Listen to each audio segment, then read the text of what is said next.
Good day guys, today I want to speak to you about the automatic fan on the Golf Mk1, which sometimes doesn't switch on when it's supposed to, and sometimes it doesn't even go on at all.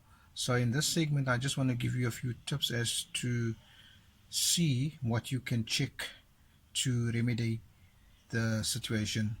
Firstly, you would go to your what is called as the thermo switch. The thermo switch is this part here which screws into the radiator, and then it is attached by this connection here. So make sure that that connection is secure and that your wiring is also secure. That's a close-up view of a thermo switch. And next you will check this power connection here, which goes into the fan. Make sure that this is connected properly. There are no loose wiring. And then you will move on to the actual fuses, which is situated at the bottom of the dashboard. But I just want to show you how to find the actual fuse number. You will see there it's radiator fan is number 1. So you would then go to that fuse and check it. I will show you now under the dashboard. Okay, so the fuse is here under the dash, as I said. You can see I'm going to lift the camera up there. That is where your fuse box is situated, and there you can go to number 1 and check if that fuse is okay. If not okay, replace it.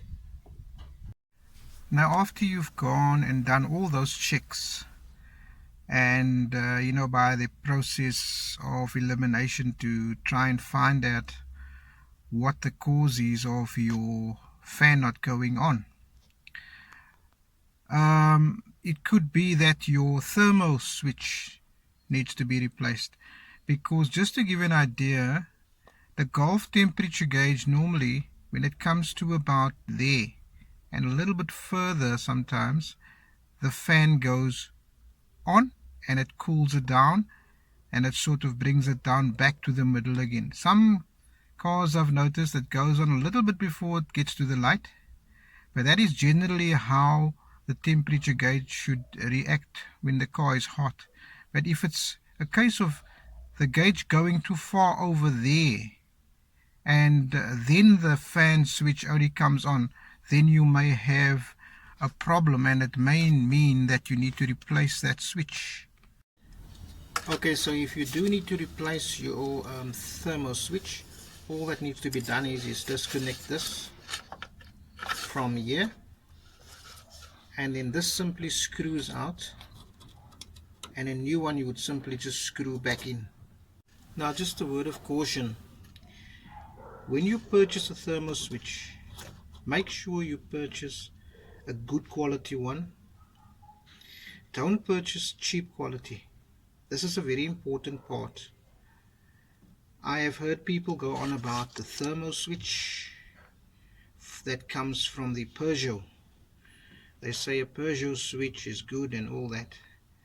I've personally experienced the Peugeot switch, and I found out that the Peugeot switch, it goes on too soon. It keeps your car cool, but it also doesn't allow your car to reach the correct temperature that it needs to operate at its best. So for me, the Peugeot switch is not really a good idea, in my personal opinion. And also another thing, what it does is, the Peugeot switch will make that your battery takes a lot of strain, because the fan goes on so many times when you're sitting in traffic. It actually becomes irritating. So that is my personal view on it. Rather get a proper VW part or a quality part to be safe. Okay, another thing that needs to be taken into consideration is the thermostat, which is situated here inside the water pump. And if that is faulty, if that is blocked, then you can also have problems with your radiator fan not going on because the thermo switch is not reading it, because there's not water coming through this pipe into the radiator. But I don't want to speak too much on the thermostat because I want to make another video on that. I'll have another segment on that discussing that in more detail.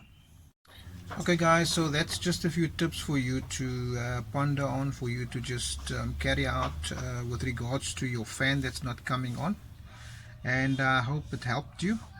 And once again, I want to thank you for watching my video. Please like and subscribe and share.